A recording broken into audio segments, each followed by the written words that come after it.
ಕೆಲವೊಂದು ಖಾತೆಗಳು ವರ್ಕ್ ಆಗಲ್ಲ. ಈ ಖಾತೆ ಸಂಬಂಧಪಟ್ಟಂಗೆ ಲಾಸ್ಟ್ ಟೈಮ್ ಕೂಡ ನೀವು ಮಾತಾಡಿದ್ರಿ, ಮಾಧ್ಯಮಗಳಲ್ಲೂ ಕೂಡ ಬರ್ತಿತ್ತು.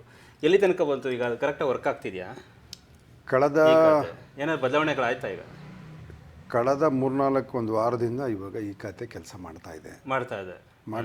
ಮತ್ತೆ ಯಾವಾಗ ಬೇಕು ಅಂತ ಆಫ್ ಮಾಡ್ಕೊತಾರೋ, ಯಾವಾಗ ನಿಂತೋಗುತ್ತೆ ಗೊತ್ತಿಲ್ಲ. ಯಾಕೆಂದರೆ ಕಳೆದ 6 ತಿಂಗಳ ಹಿಂದ್ಗಡೆನೂ ಕೂಡ 2 ತಿಂಗಳು ಈ ಖಾತೆ ಮಾಡಲಿಕ್ಕೆ ಸಾಧ್ಯ ಆಗಿಲ್ಲ, ಸಾಫ್ಟ್ವೇರ್ ಪ್ರಾಬ್ಲಮ್ ಅಂತೇಳಿ ನಿಲ್ಲಿಸಿದರು. ಕಳೆದ 3 ತಿಂಗಳಿಂದನೂ ಕೂಡ ಜನರು ಇಡೀ ರಾಜ್ಯದಾದ್ಯಂತ, ಕೇವಲ ಮೈಸೂರಲ್ಲ, ಇಡೀ ರಾಜ್ಯದಲ್ಲಿ ಈ ಖಾತೆಗಳಾಗದೆ ಜನರು ಭಾರಿ ಸಫರ್ ಆಗಿದ್ದಂಥದ್ದು ನಾವು ನೋಡ್ತಾ ಇದ್ದೇವೆ. ಈ ರಾಜ್ಯದಲ್ಲಿ IT-BT ಸಚಿವರಾದಂಥ ಮಲ್ಲಿಕಾರ್ಜುನ್ ಖರ್ಗೆ ಅವರ ಸುಪುತ್ರ ಪ್ರಿಯಾಂಕೆ ಖರ್ಗೆ ಅವರು ಈ ದೇಶದ ಬಗ್ಗೆ ಮಾತಾಡ್ತಾರೆ, ಈ ದೇಶದ ಪ್ರಧಾನಮಂತ್ರಿಗಳ ಬಗ್ಗೆ ಮಾತಾಡ್ತಾರೆ ದಿನ ಬೆಳಗಾದರೆ. ಆದರೆ ಅವ್ರದ್ದೇ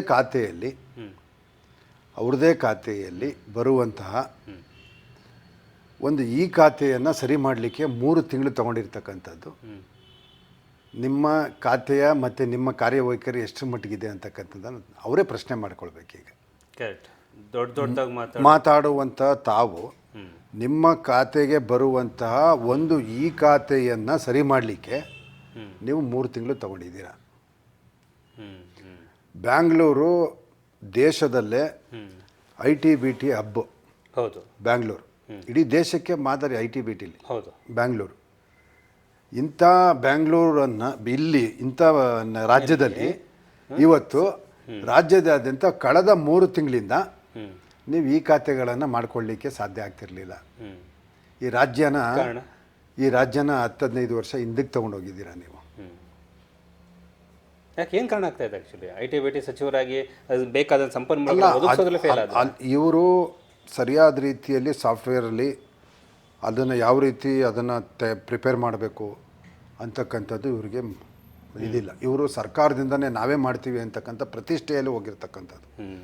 ನೀವು ಮುಂಬೈ ನಗರ ನೋಡಿ, ಇಂದೋರ್ ನೋಡಿ, ದೆಹಲಿ ನೋಡಿ, ಪಕ್ಕದಲ್ಲಿರ್ತಕ್ಕಂತಹ ತೆಲಂಗಾಣದಲ್ಲಿ ನೋಡಿ, ಇವೆಲ್ಲವೂ ಕೂಡ ಅವರು ಮನೆಯಲ್ಲೇ ಕೂತ್ಕೊಂಡು ಅವರು ಈ ಖಾತೆಗಳನ್ನು ಪಡ್ಕೊಳ್ಳೋಂಥ ಒಂದು ವ್ಯವಸ್ಥೆ ಇರ್ತಕ್ಕಂಥದ್ದು ನಾವು ನೋಡ್ತೀವಿ. ಕರೆಕ್ಟ್. ಇವತ್ತು ಬರೀ ಫಿಂಗರ್ ಟಚ್ನಲ್ಲಿ ಇವತ್ತು ಅವರು ಎಲ್ಲ ಈ ಖಾತೆ ಇರ್ಬೋದು, ಮತ್ತೊಂದು ಇರ್ಬೋದು, ಟ್ಯಾಕ್ಸ್ ಕಟ್ಟೋದಿರ್ಬೋದು, ಪ್ರತಿಯೊಂದನ್ನು ಕೂಡ ತನ್ನ ಮೊಬೈಲಲ್ಲಿ ಎಲ್ಲವನ್ನು ಪಡ್ಕೊಳ್ಳೋ ಅಂಥ ಒಂದು ವ್ಯವಸ್ಥೆ ಇವತ್ತು ಅಷ್ಟು ಅಡ್ವಾನ್ಸ್ ಆಗಿ ಬಂದಿರತಕ್ಕಂಥ ವ್ಯವಸ್ಥೆ ಇರುವಾಗ ಇವತ್ತು AI ಬಳಕೆ ಮಾಡಿಕೊಂಡು ವಾಟ್ಸಪ್ನಲ್ಲೇ ಇವತ್ತು ಅವರು ಈ ಖಾತೆಗಳನ್ನು ಪಡ್ಕೊಳ್ಳೋ ಅಂದರೆ ಸಾಮಾನ್ಯರು ಕೂಡ ವಾಟ್ಸಪ್ ಎಲ್ಲರೂ ಕೂಡ ಅದನ್ನು ಆಪ್ರೇಟ್ ಮಾಡೋಕ್ಕೆ ಬರ್ತದಲ್ಲ, ಅದರಿಂದ ಆ ಕಾರಣಕ್ಕೋಸ್ಕರ AI ಬಳಕೆ ಮಾಡಿಕೊಂಡು ವಾಟ್ಸಪ್ ಮುಖಾಂತರನೇ ಅವರು ಈ ಖಾತೆ ಇರ್ಬೋದು ಅಥವಾ ಟ್ಯಾಕ್ಸ್ ಕಟ್ಟೋದಿರ್ಬೋದು, ಈ ಥರ ಏನೇ ಇದ್ದರೂ ಕೂಡ ಅವೆಲ್ಲವನ್ನು ಕೂಡ ಪಡ್ಕೊಳ್ಳೋ ಅಂಥ ಒಂದು ವ್ಯವಸ್ಥೆಯನ್ನು ಇಂಥ ನಗರಗಳಲ್ಲಿ ಮಾಡಿರೋವಂಥದ್ದು. ಆದರೆ ಕರ್ನಾಟಕ, ಅದರಲ್ಲೂ ಬೆಂಗಳೂರು ಇಡೀ ದೇಶಕ್ಕೆ IT-BT ಹಬ್ಬು. ನೀವು ಈ ರಾಜ್ಯದಲ್ಲಿ ಇವತ್ತು ಒಂದು ಈ ಖಾತೆಯನ್ನು ಪಡ್ಕೊಳ್ಳಿಕ್ಕೆ ಜನರು 3 ತಿಂಗಳಾದರೂ ಒದ್ದಾಡೋ ಅಂಥ ಪರಿಸ್ಥಿತಿ ಬಂತು. ಎಷ್ಟೋ ಜನ ಯಾರೋ ಬಡವರು 20-30 ಮನೆಗಳನ್ನು ಈ ಖಾತೆ ಮಾಡಿಸ್ಕೊಳ್ಳೋಕೆ ಹೋದರೆ ಅಲ್ಲಿ ಸುಲಿಗೆ. ಹೌದು, ಅದು ಜಾಸ್ತಿ ಮಾಡಿಬಿಟ್ಟಿದ್ದಾರೆ. ಹೌದು, ಅಲ್ಲಿ ಸುಲಿಗೆ. ಈಗ ಈ ಖಾತೆ ಮಾಡಬೇಕು ಅಂತ ತಂದಿದ್ದ್ಯಾರು? ಇವರೇನೆ. ಈಗ ಅವ್ರ ಪಾಡವ್ರು ಇದ್ದಂಥವ್ರಿಗೆ ನೀವು ಈ ಖಾತೆ ಮಾಡಿಸ್ಕೊಳ್ಳಿ ಅಂದಮೇಲೆ ನೀವು ಜನರು ಈ ಖಾತೆ ಮಾಡಿಸ್ಕೊಳ್ದೇ ಇದ್ದರೆ ಇದನ್ನು ತೆಗೆದು ಇದು ಕಾವೇರಿ ತಂತ್ರಾಂಶಕ್ಕೆ ಲಿಂಕ್ ಮಾಡಿಬಿಟ್ರು ಸಬ್ ರಿಜಿಸ್ಟ್ರಾರ್ಗೆ. ನೀವು ಯಾವ್ದಾದ್ರು ಪ್ರಾಪರ್ಟಿಯನ್ನು ಮಾರಬೇಕು ಅಂದರೆ ಈ ಖಾತೆ ಕಡ್ಡಾಯ, ಯಾವ್ದಾದ್ರು ಪ್ರಾಪರ್ಟಿಯನ್ನು ನೀವು ತಗೊಳ್ಬೇಕು ಅಂದರೆ ಈ ಖಾತೆ ಕಡ್ಡಾಯ. ನೀವು ಒಂದು ಕಡೆ ಕಡ್ಡಾಯ ಮಾಡ್ತೀರಿ, ಇನ್ನೊಂದು ಕಡೆ ಈ ಖಾತೆ ಮಾಡ್ಕೊಳ್ಳಿಕ್ಕೆ 3 ತಿಂಗಳಾದರೂ ನೀವು ಸಾಫ್ಟ್ವೇರನ್ನು ಮಾಡೋದಿಲ್ಲ. ಎಲ್ಲ ಇವರೇ. ಯಾವನೊಬ್ಬ ನೀವು ನೋಡಬೇಕಾಯ್ತು, ನೀವು ಕಳೆದ ತಿಂಗಳಲ್ಲೆಲ್ಲ ಪೊಲೀಸ್ ಕಂಪ್ಲೇಂಟ್ ಎಲ್ಲ ಆಗಿದೆ. ಯಾಕೆಂದರೆ ಯಾವನೋ ಒಬ್ಬ ರೈತಂದು ಜಮೀನನ್ನು ಪರ್ಚೇಸ್ ಮಾಡಿರ್ತಾರೆ, ಅವ್ನಿಗೆ ಈ ಖಾತೆ ಆಗ್ತಿರಲ್ಲ, ರಿಜಿಸ್ಟ್ರೇಷನ್ಗೆ ಹೋಗೋಕ್ಕಾಗಲ್ಲ, ಮಧ್ಯದಲ್ಲಿ ಹಣ ಕೇಳ್ತಾರೆ, ಇವ್ನು ಕೊಡೋಕ್ಕಾಗಲ್ಲ ಅಂತಾನೆ, ನೀವು ಬೇಡ ಪ್ರಾಪರ್ಟಿನೇ ಬೇಡ ನಮಗೆ ಅಂತಾನೆ, ನೀವು ದುಡ್ಡು ವಾಪಸ್ ಕೊಡಿ. ಈ ಥರ ಗಲಾಟೆಗಳಾಗಿ ಸ್ಟೇಷನ್ಗಳಲ್ಲಿ FIR ಆಗಿರೋ ಅಂಥವನ್ನೆಲ್ಲ ಪ್ರಕರಣಗಳನ್ನ ನೋಡ್ತಾ ಇದ್ದೀವಿ. ಅಂದರೆ ಇಂಥ ಒಂದು ದುಸ್ಥಿತಿಗೆ ಈ ರಾಜ್ಯವನ್ನು ತಂದಿಟ್ಟಂಥದ್ದು ನಮ್ಮ ಪ್ರಿಯಾಂಕಾ ಖರ್ಗೆ ಅವರು. ಇವರು ಈ ದೇಶದ ಬಗ್ಗೆ, ಈ ದೇಶದ ಪ್ರಧಾನಿ ಬಗ್ಗೆ, ಪ್ರಪಂಚದ ಎಲ್ಲ ದೇಶಗಳ ಬಗ್ಗೆ ಮೋದಿಯವರು ಅಲ್ಲಿ ಹೀಗೆ ಎಲ್ಲ ಮಾತಾಡ್ತಾರೆ. ನಿಮ್ಮ ಖಾತೆಯಲ್ಲಿ ಬರುವಂಥ ಒಂದೇ ಒಂದು ಈ ಖಾತೆಯನ್ನು ಸರಿ ಮಾಡಲಿಕ್ಕೆ ನಿಮ್ಮ ಕೈಲಾಗಲಿಲ್ಲ. ಕಳೆದ 6 ತಿಂಗಳು 7-8 ತಿಂಗಳು ಹಿಂದ್ಗಡೆನೂ ಕೂಡ ಇದೇ ರೀತಿಯಾಗಿ 2 ತಿಂಗಳು ನೀವು ಈ ಖಾತೆಗಳನ್ನು ಜನರಿಗೆ ಮಾಡಲಿಕ್ಕಾಗಲಿಲ್ಲ.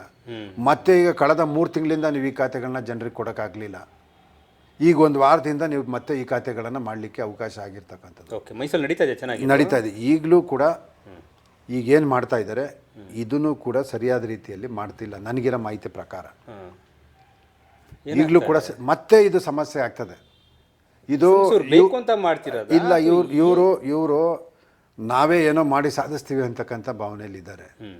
ಆದರೆ ಇದು ಟೋಟಲಿ ಈಗ ಮಾಡ್ತಿರ್ತಕ್ಕಂಥದ್ದು ಮಾಡ್ತೀವಿ ಅಂತಕ್ಕಂಥದ್ದು ಇದ್ದಾರೆ. ಆದರೆ ಇದರ ಅರಿವು IT-BT ಸಚಿವರಿಗೆ ಇದರ ಅರಿವಿದೆಯೋ ಇಲ್ವೋ ಒಂದೂ ಗೊತ್ತಿಲ್ಲ. ಆದರೆ ಇದನ್ನು ನಾನೇ ಮಾಡ್ತೀನಿ ಅಂತಕ್ಕಂಥದ್ದು ಹೋಗ್ತಾರೆ. ಈಗ ಹೋಗ್ತಿರ್ತಕ್ಕಂಥ ರೀತಿ ನೀತಿಗಳನ್ನು ನೋಡಿದಂಥ ಸಂದರ್ಭದಲ್ಲಿ ಇದು ಮತ್ತೆ ಇನ್ನೊಂದು ಸ್ವಲ್ಪ ದಿನದಲ್ಲಿ ಮತ್ತೆ ಸಮಸ್ಯೆ ಆಗುವಂತಹ ಎಲ್ಲ ಅವಕಾಶಗಳು ಇವತ್ತಿರ್ತಕ್ಕಂಥದ್ದು ಒಂದು ನೋಡ್ತಾ ಇದ್ದೇವೆ.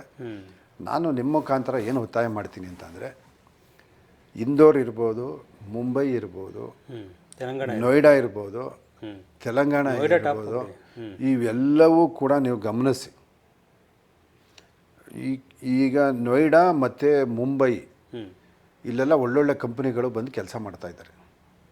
IBM ಮತ್ತು ಇನ್ನೊಂದು ಪ್ರತಿಷ್ಠಿತ ಕಂಪನಿ ಇವತ್ತು ಮುಂಬೈ ನಗರದಲ್ಲಿ ಕೆಲಸ ಮಾಡ್ತಾಯಿದ್ದಾರೆ. ಜನರು ಅವ್ರ ಮನೆಯಲ್ಲಿ ಕೂತ್ಕೊಂಡು ಅಥವಾ ಅವರೆಲ್ಲ ಪ್ರಯಾಣ ಮಾಡ್ತಾಯಿದ್ರೆ ಅಲ್ಲೇ ಅವರು ಮೊಬೈಲ್ಗಳಲ್ಲಿ ಮಾಡ್ಕೋಬೋದು, ಎಲ್ಲವನ್ನು ಅಪ್ಡೇಟ್ ಮಾಡಿ ಅವ್ರಿಗೆ ಈ ಖಾತೆಗಳನ್ನು ಪಡ್ಕೊಳ್ಳೋ ಅಂಥದ್ದು ಇರ್ಬೋದು, ಟ್ಯಾಕ್ಸ್ ಕಟ್ಟೋದಿರ್ಬೋದು, ಪ್ರತಿಯೊಂದು ವಿಷಯಗಳು ಕೂಡ ತಮ್ಮ ಅಂಗೈಯಲ್ಲೇ ಎಲ್ಲವನ್ನು ಮಾಡ್ಕೊಳ್ಳೋ ಅಂಥ ಒಂದು ವ್ಯವಸ್ಥೆಯನ್ನು ಅವರು ತಂದಿದ್ದಾರೆ. ಹಾಗಾಗಿ ಆ ರೀತಿಯಾದಂಥ ವ್ಯವಸ್ಥೆಗಳನ್ನು ನೋಡಿ, ಮತ್ತು ನೋಯ್ಡಾದಲ್ಲಿ ಒಂದು NGO ಸಂಸ್ಥೆ ನೋ ಲಾಸ್ ನೋ ಪ್ರಾಫಿಟ್, ಆ ನಿಟ್ಟಿನಲ್ಲಿ ನಂದನ್ ನೀಲ್ಕೇಣಿ ಅವರು ಈ ಯೋಜನೆಯನ್ನು ಅವರ NGO ಸಂಸ್ಥೆ ಮುಖಾಂತರ ಮಾಡ್ತಾ ಇದ್ದಾರೆ. ಅವ್ರನ್ನಾರು ಅಪ್ರೋಚ್ ಮಾಡಿ ಅದನ್ನಾರು ಮಾಡಿ, ಇಲ್ಲ ನಾವು ಒಂದು ಒಳ್ಳೆ ಪ್ರತಿಷ್ಠಿತ ಕಂಪನಿ IBM ಅಂತಕ್ಕಂಥ ಕಂಪನಿ ಕೊಟ್ಟು ನಮ್ಮ ರಾಜ್ಯದ ಜನರಿಗೆ ಸುಲಲಿತವಾಗಿ ಅವರು ಎಲ್ಲವನ್ನು ಪಡ್ಕೊಳ್ಳಿಕ್ಕೆ ಅವಕಾಶ ಮಾಡಿಕೊಡ್ಬೇಕು ಅಂದರೆ ಆ ರೀತಿಯಾದಂಥ ಕಂಪ್ನಿಗಾರು ಕೊಟ್ಟು ಈ ರಾಜ್ಯದ ಜನರಿಗೆ ನಾವೇನು IT-BTಯಲ್ಲಿ ಮುಂದಿದ್ದೀವಿ ಅದು ಹೌದು ಅನಿಸ್ಬೇಕು. ಆ ರೀತಿಯಲ್ಲಿ ಕೆಲಸ ಮಾಡುವಂಥದ್ದನ್ನು ನಮ್ಮ IT-BT ಸಚಿವರು ನಿಮ್ಮ ಪ್ರತಿಷ್ಠೆಯನ್ನು ಬಿಟ್ಟು ಈ ರೀತಿಯಾದಂಥ ಒಂದು ವ್ಯವಸ್ಥೆಗೆ ನೀವು ಬರಬೇಕು ಅಂತಕ್ಕಂಥದ್ದನ್ನು ಈ ಸಂದರ್ಭದಲ್ಲಿ ನಿಮ್ಮ ಮುಖಾಂತರ ಒತ್ತಾಯವನ್ನು ಮಾಡ್ತೇನೆ.